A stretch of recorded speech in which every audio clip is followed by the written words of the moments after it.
You were never unmotivated. You've just been letting a passenger drive. Picture your feelings sitting in the passenger seat, loud, certain, full of opinions about where to go. Somewhere along the way, you handed them the wheel. Now you move when they let you, stall when they don't, and call that being stuck.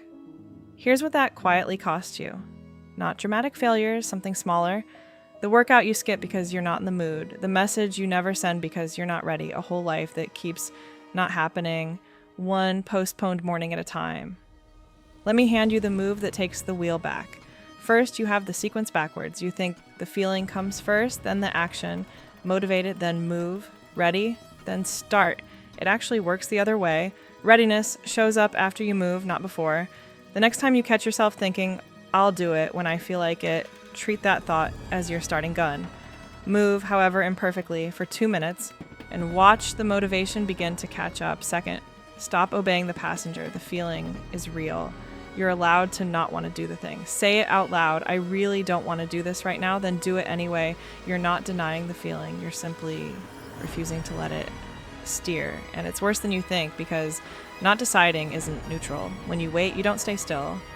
You drift, pulled along by whatever mood has you straight past the thing you meant to do. Think fixing your mindset comes first. That is the trap. Think about the man who was burned in a fire, then years later, paralyzed in a plane crash. 2 catastrophes back to back. He still chose to build a life that mattered, not because he felt ready, but because he understood that what happens to you and what you do about it are 2 different things. If a plane crash didn't get to decide how he lived, a bad mood doesn't get to decide your afternoon. One last piece. A decision you don't act on melts back into the mood it came from. Never walk away from a decision without doing one physical thing to prove it. Open the document. Put on the shoes. Stand up.